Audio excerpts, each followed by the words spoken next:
What's good, YouTube? Welcome back to Black Star Podcast. This is your boy Jared, and today we're going to do an audio recording, an audio live, because I'm trying something new. Now, today's topic is going to be about the power of ownership in and for the black community. Now, a lot of us has been taught that black folks have to literally do all these things. Basically, let me refresh. Let me restart. See, think about it as in black community. We've been taught to work and to rent apartments. We've never been taught to actually go out and own anything. Now, in this, I'm going to cover several different topics, and that is online business. Hold on, guys. Please bear with me. I am writing this down.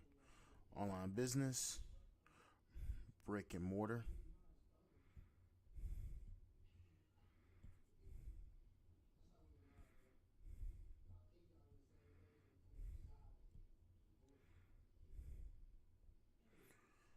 um, real estate,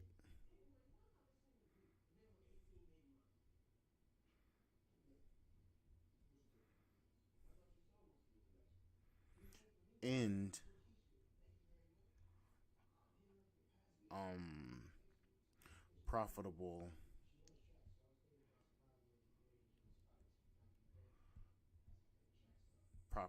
profitable assets.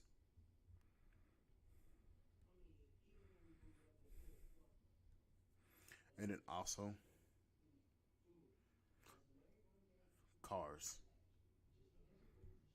Now, think about it is when talking to black folks, we typically think that owning only pertains to a brick and mortar store. Now, brick and mortar stores are good because they bring you a actual customer to your face, and I'm gonna get into that a little bit later. But online business. So what I mean by online business, I'm talking about your dropship companies, your YouTube channels, and also your basically your online presence and selling online. Those are technically businesses. Most of those they don't require you to have a LLC or a type of business license, but they are online businesses. You own those. You make money from those. Now, the thing about it is, a lot of our community don't think that we can own. They believe that we have to work a 9 to 5 every day, and we won't have a way to build. We have to work a 9 to 5 job, and we have to go out and work. And I don't want to say that word, but go out and work till the bone and not live our lives. Now, a lot of communities are seeing that ownership gains their community wealth. Now, this is going to all the communities. I know what it says in the title. I'm about to change that, in fact, because I'm gonna open my base up to a wider audience. Because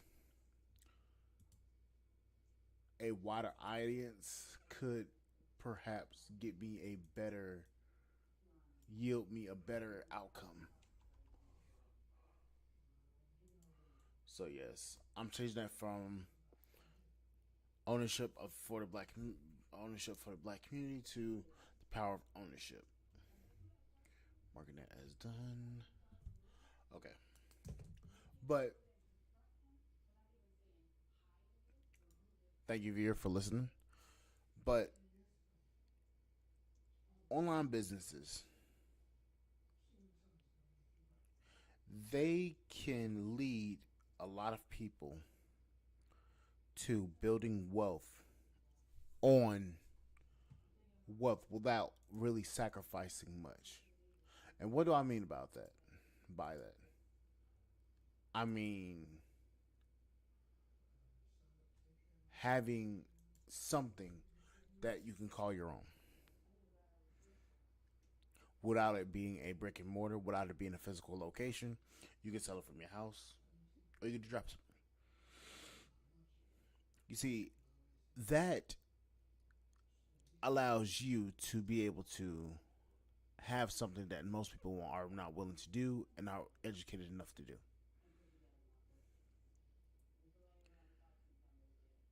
The power in that is you to have free ability to be wherever in the world that you can be, that you want to be. You can sell your products in all countries, whether that be Colombia, Brazil, Dominican Republic, um, Mexico, Canada, Hawaii. I know that's U.S. territory, so don't judge me.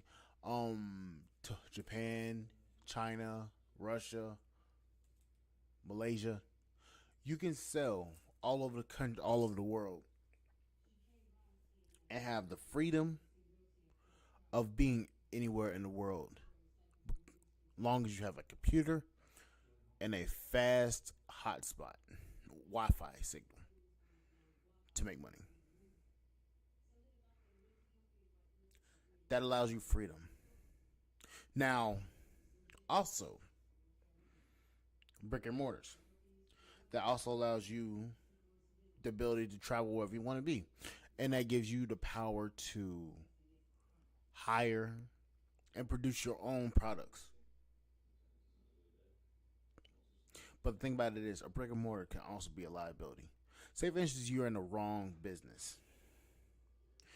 That business can turn you upside down, left and right, all sorts of ways, inside and out, and leave you struggling, bleeding money, and also you are struggling to the point where you cannot make ends meet.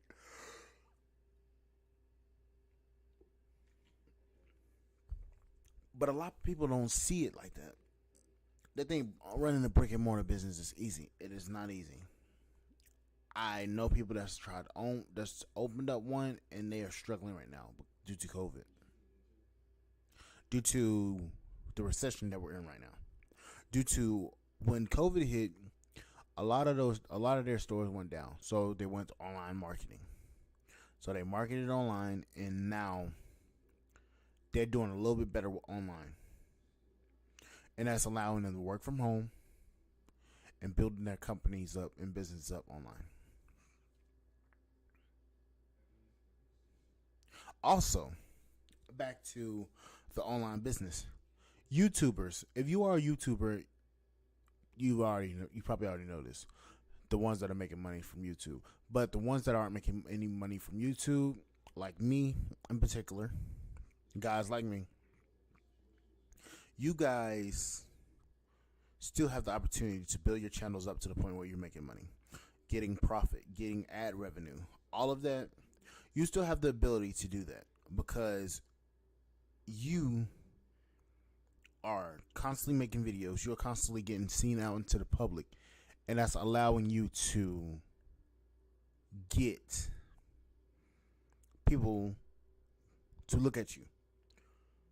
You may not be guaranteed 1,000 likes, 1,000 views, 10,000 views, 100,000 views, or even 1,000,000 views every video, but you still get a remnant of people actually watching your videos. You have a constant stream of of viewership.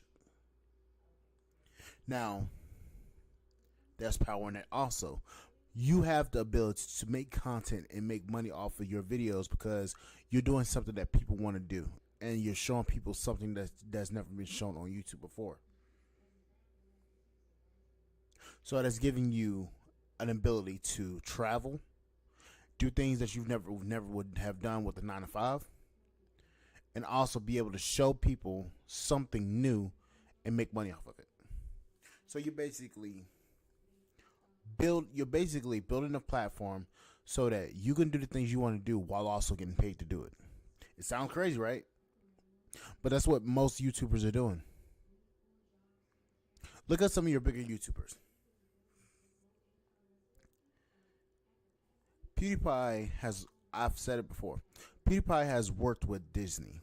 PewDiePie has worked with a lot of different companies.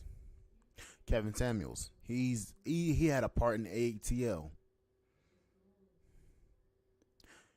He had interviews with T.I.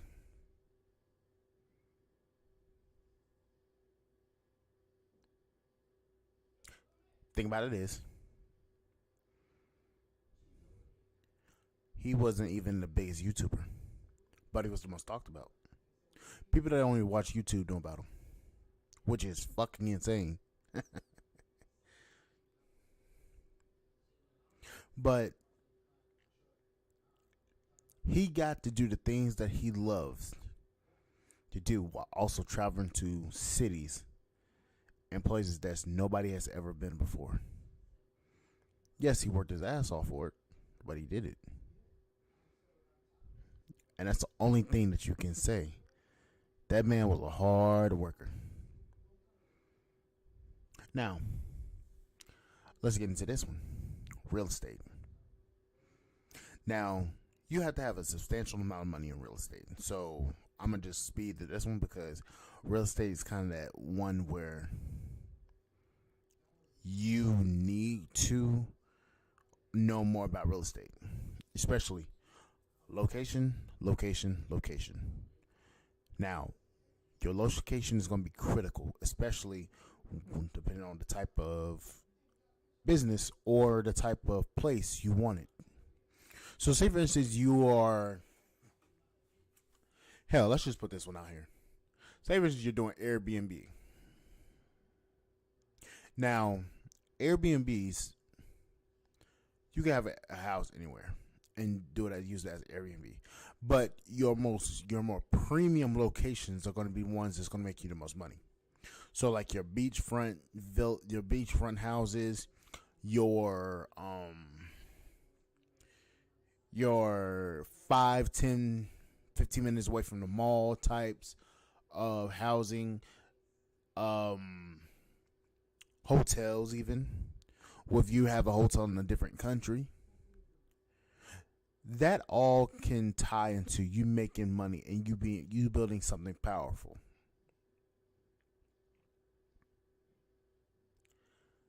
See, all these points are going to be towards power of ownership, basically allowing you the freedom to actually go out here and do the things that you want to do, because the things that you want to do are being funded by your hard work and by the ownership that you have over those items, those assets. Now, the next one is going to be your profitable assets. Now, what I mean by profitable assets, I mean by your exclusive line of clothing, jewelry, and also items. So basically, like your limited production supply stuff. Let's say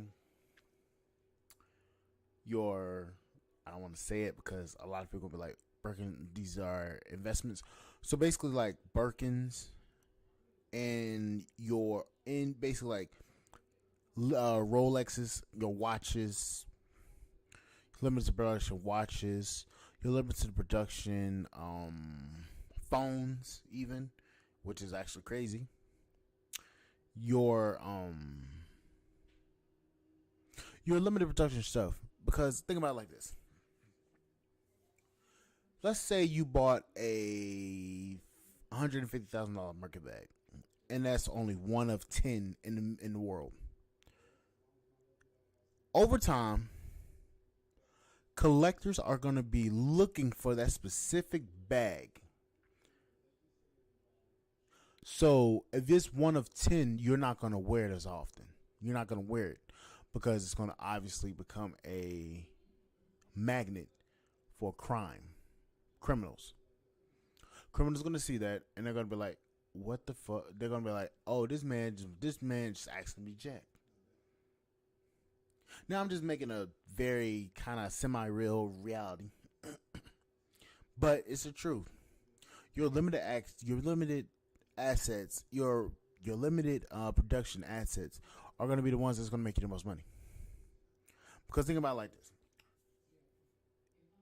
Like I said, if you buy a $150,000 Birkin, and that Birkin is only one of 10, it's going to be a rare bag, and only a limited amount of people are going to have it.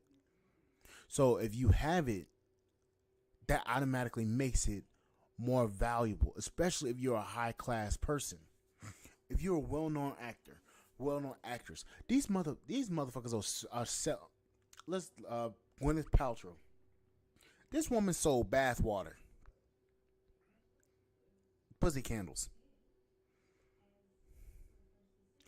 She sold this stuff, and she's an actress. Now, that's a little extreme, but you get where I'm going with this. You can, if you are a high class person and you have something that everybody wants, it's going to make money regardless of what it is. Now we're getting to the topic that I really want to talk about.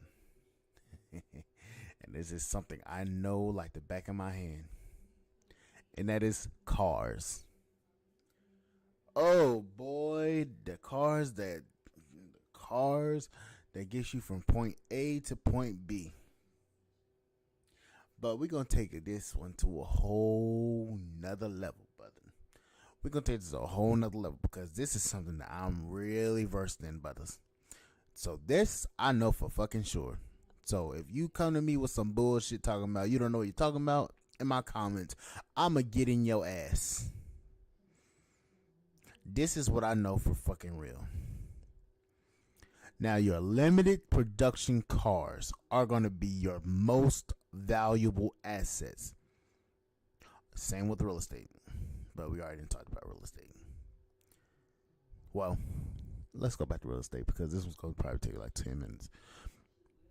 Your mansions and your high dollar limited, your high dollar housing, like I said, in the most critical areas, are going to be your money makers.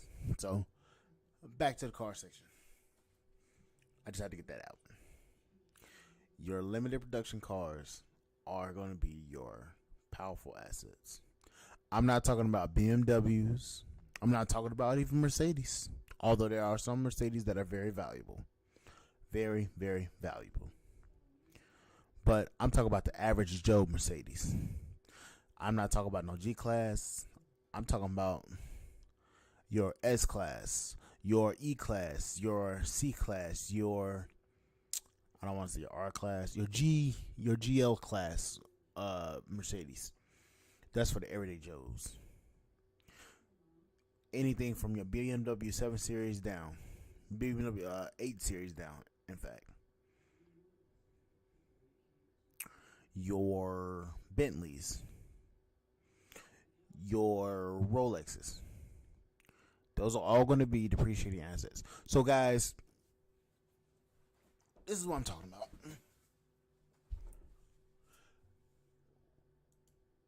Owning something like a BMW, an Audi, a Mercedes, these cars are going to be your depreciating assets. These are going to be the assets that are going to cause you to lose the most money. Especially if it's not a rare model. like your Audi GTs, your Audi RA GTs. Those were limited production cars. Now, the reason why I say this is because the cars that are rare, are going to be the ones that are going to provide you the most value and the most assets. Why do I say this? It's because these assets are going to be the ones that are going to bring you the most value. Those are going to be the ones that are going to provide you the most value, and they're going to allow you to be over. They're gonna allow you to have something that a lot of other people are gonna want.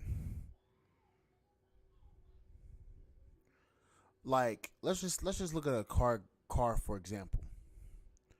Koenigsegg. Yes, my dream car is a Koenigsegg. Yes, Koenigsegg Jesko. I know it looks like Jericho, but it's the Jesko. That is a $4.5 million car.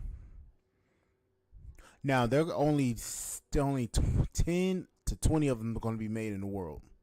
They're going to be a limited production quantity car. Now, obviously, in the state I'm in right now, I can't purchase one. I'm broke as shit. But the thing about it is, the reason why I can't buy is because I'm not rich.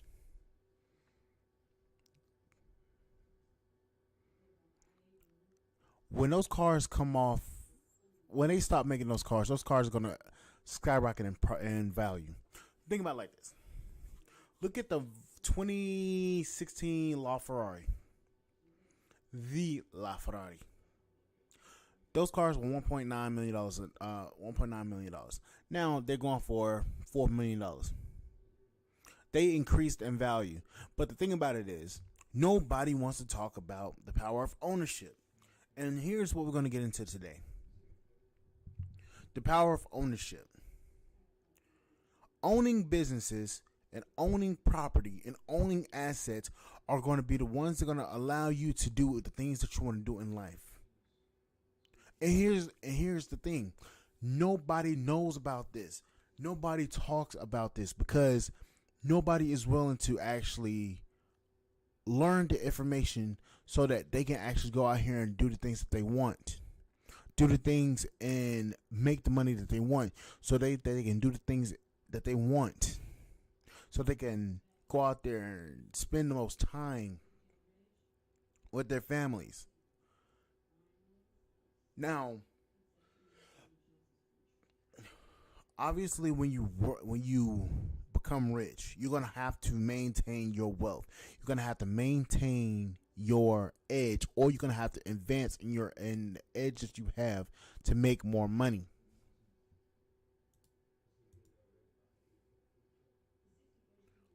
There's a reason why. There's a reason why rich people are always talking about I never get sleep because I'm always watching my money. Because they have their monies in stocks, they have their monies in real estate, they have their money in online businesses, they have their money in cars, they have their money in profitable assets. Also, stocks and bond stocks. Stocks are going to provide you a lot of real estate, a lot of power, because you're going to basically be able to invest your money into businesses that are going to make you money over time. I'm talking about long game people. I'm not talking about just buy here and there. I'm talking about long game. I'm talking about big ass paychecks. I'm talking about investing over time. I'm talking about investing in your future, investing in your family's future. I'm talking about that stuff. But a lot of people don't understand that in order to make it in this world, you're going to have to risk a lot of things. Without risk, there's no reward. The power of ownership. Without risk, there is no reward. So you're going to have to risk putting a little bit of cash into the stock market so that you can be straight in the future. Power ownership, people. That is the power of ownership. Being able to go out to do the things that you want to do, to make the type of money that you want, to be able to travel, to be able to go out there and experience life instead of working to the bone and breaking your neck for a company that just does not give a fuck about you. Every day I go to work, that's how I feel. That the motherfucker don't give a fuck about me if I get fired. Do you not realize that there was a story at the company I work for? A man got decapitated. He did not lock the machine out, which was his fault. He didn't lock the machine out, and they started to line up because they didn't know he was in the cage. The line started up. He didn't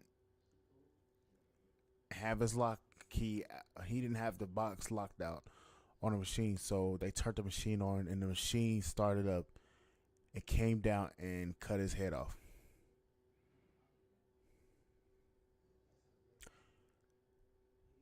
They rolled his body to the side and kept rolling. And I seen a guy have a heart attack on the line before I got furloughed. I seen a guy have a heart attack, and they rolled him over off the line, kept the line going, and they didn't stop the line. They didn't give a fuck about it. They didn't give a fuck about him. But they stopped the line, and they never stopped the line. Just rolled him off to the side, called the ambulance, and told us not to touch him. So he died. And the next day, somebody else was in his position, and that was it. So everything I'm saying to you guys is based off of experience and what I've seen. Guys, working is fine, but you shouldn't make your goal in life to work for somebody else and make them rich. That should not be your goal in life, because what happens if, let's just put a hypothetical out there. What happens if you pass or you get fired from your job? Your job just calls you saying, we don't need you to come in and we don't need you to return. What would you say? And that was the only form of income that you had. You'll be struggling. And you will feel like, my job never gave a fuck about me. Never gave a fuck about anything that I have going in my life. So you're going to have that on your conscience.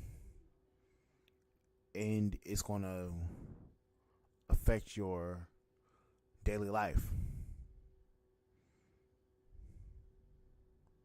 See, owning your own allows you to bypass all of that. Owning your own allows you to produce what you feel that the world deserves. And if you are the best, you deserve to be the best. But I'm gonna hop up this motherfucker because I'm tired of this shit right now. It's 10 o'clock. I'm tired. I was up at 8 o'clock this goddamn morning. I'm tired as all hell. But guys, find something that makes you happy. Find a talent.